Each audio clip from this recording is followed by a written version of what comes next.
जय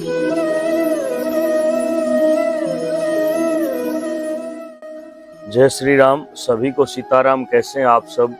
आज हम आपके साथ नाग पंचमी के त्योहार के बारे में बात करेंगे। नाग पंचमी का त्योहार पूरे भारतवर्ष में बड़े हर्षोल्लास के साथ मनाया जाता है। इस दिन वेदों में, शास्त्रों में कहा जाता है कि जन्मेजय ने नाग यज्ञ किया था।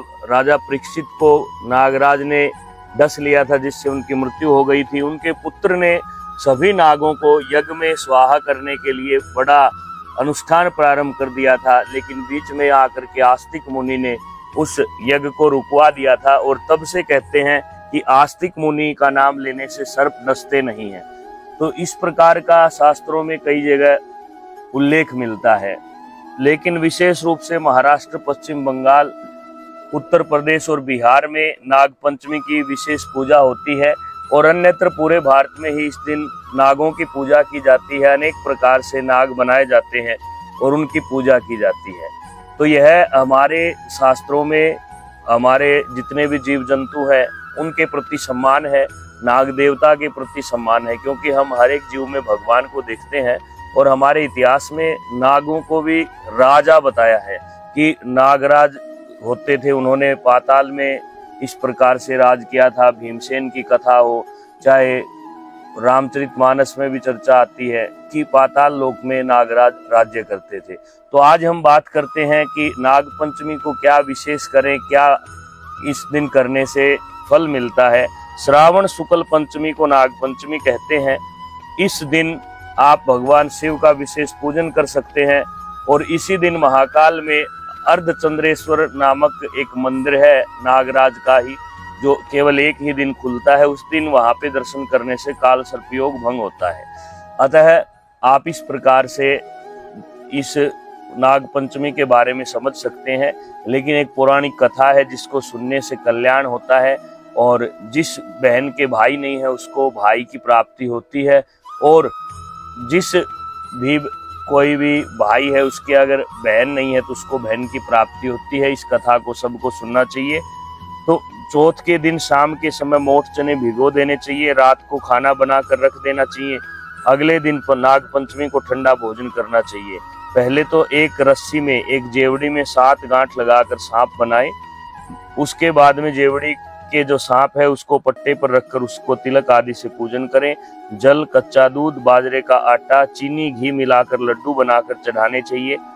भीगा हुआ मोठ, बाजरा, रोली, चावल, दक्षिणा सभी मिला करके रखना चाहिए। और फिर नाग पंचमी की कहानी सुननी चाहिए। उसके बाद जो पूजन के बाद जो प्रसाद है मोठ बाजरे का और जो लड्डू हैं बाजरे के आटे के, वो सब सास को दे करके आशीर्वाद लेना चाहिए। और अगर आपकी बेटी या बहन आसपास में शादी कर रखी हो तो उसको भी अपने पीहर में बुलाना चाहिए। इसके पीछे एक बहुत बड़ी कथा है, वह हम आपको सुनाने जा रहे हैं। ध्यान से सुनिएगा। एक साहूकार था, उसके 7 बेटे, 7 बहुएं थी। 7 बहुएं जोड़ से मिट्टी लेने जाती थी। वहां मिट्टी में एक सांप निकला। फिर सारी दौरानी जिठानी सांप को मारने लगी। तो छोटी जो बहू थी उसने कहा, नहीं, यह भी एक जीव है, इसको मारो मत। उसने कहा कि हे नागराज, आप मेरे धर्म के भाई हो, ऐसा कह के हाथ जोड़ लिया। तो यह देखकर सर्प देवता भी दूसरी तरफ जाकर के बैठ गए और कहने लगे कि जब भी आप यहाँ मिट्टी लेने आओ मैं आपकी रक्षा करूंगा। इस प्रकार से नागराज ने उनको धर्म का बहन मान करके संकल्प दे दिया। जब वह बोली कि ठीक है भाई, राम राम, फिर सांप ने कहा कि तूने मेरे को धर्म का भाई बोल दिया, अब मैं तेरे को कुछ नहीं कहूंगा। आज के बाद आप मेरी धर्म की बहन हो। वह घर आई तो उसे देखकर जेठानी ने बोला कि सांप देवता को इसने अपना भाई बना लिया, इसके भाई नहीं है। और अगर ऐसा ही सांप राज है तो धर्म का भाई बनकर इसको अपने मायके क्यों नहीं ले जाता। इस प्रकार से उसके ऊपर ताने कसने लगी। थोड़ी दिन बाद जैसे ही दिन बीतते गए तो वह सांप मनुष्य का रूप धारण करके आकर के कहने लगा कि मेरी बहन को भेज दो। सबने कहा कि इसके कोई भाई नहीं है, तुम कौन होते हो। तो उन्होंने कहा कि मैं इसका भाई, चचेरा भाई हूँ और इसका सब कुछ है, मैं इसको लेने आया हूँ। सब को जब उसने विश्वास दिलाया तो उसकी सास ने बहू को सांप का जो उसका धर्म का भाई था उसके साथ भेज दिया। तो वह अपने मायके चली गई। वहां पे उसने नागराज का जो घर था और उनकी नाग माता नाग पिता सबको देखा। सोने चांदी के वहां पे भंडार भरे थे, सब कुछ था। आते वक्त उसको बहुत सा सोना चांदी धन आदि देकर के विदा किया।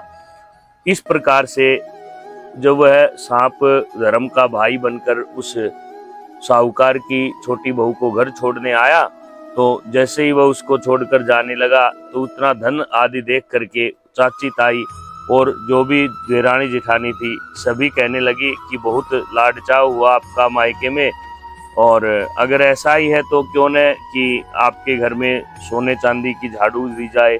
इस प्रकार से ताने मारने लगी। तो वह जो सांप का जो धर्म का भाई था वह उन बातों को वहीं पे सुन रहा था। उसने घर जाकर के कहा तो अपने माता पिता के कहने पर वह उसको सोने की झाड़ू दे गया और साथ में एक 9 लखा हार भी दे गया। इस प्रकार से जब उसको हार मिल गया और सारी बातें हुई तो उनकी जो जेठानी थी उनको चिढ़ हो जाती है और वह राजा से शिकायत करते हैं कि हमारी छोटी बहू के पास 9 लखा हार है, वह तो रानी को सुंदर लगेगा। इस प्रकार से महाराज अर्थात राजा को उन्होंने कुछ ना कुछ कह के 1 की 2 लगा करके वह हार छिनवाने का प्रयत्न किया। तो राजा ने आदेश दिया कि साहूकार की छोटी बहू को बुलाया जाए। वह गई तो उसने वह हार दे दिया। जैसे ही रानी ने हार को पहना वह उसके गले में जाते ही नाग बन गया। यह देखकर राजा रानी बड़े हैरान हुए और उन्होंने जैसे ही नागराज फुफकारने लगा तो हाथ जोड़ करके क्षमा याचना की और साहूकार की छोटी बहू को बुलाया। तो उसके आते ही वह नाग पुनः हार में बदल गया। तो इस प्रकार से राजा ने कहा कि हार तुम ही ले जाओ। और जब यह बात साहूकार के बेटे को पता चलती है तो उसने नगर में ढिंढोरा पिटवा दिया। जो कोई नाग पंचमी के दिन नागराज का पूजन करेगा उसके यहाँ अन्न धन की कमी नहीं रहेगी, और जिन भाइयों के बहन नहीं है उनको बहन मिलेगी, और जिनके स्त्रियों के या जो बहन है उनके भाई नहीं है तो भगवान उनको भाई देगा। इस दिन व्रत भी करना चाहिए और अपनी बहन को मायके में भी बुलाना चाहिए। इस प्रकार से जो कोई इस कथा को पढ़ता है सुनता है, नाग देवता की कृपा से सभी मनोकामनाएं पूर्ण होती हैं, क्योंकि नाग देवता को हमारे धर्म में धन का अधिपति भी बतलाया है। जय श्री राम, जय श्री राम।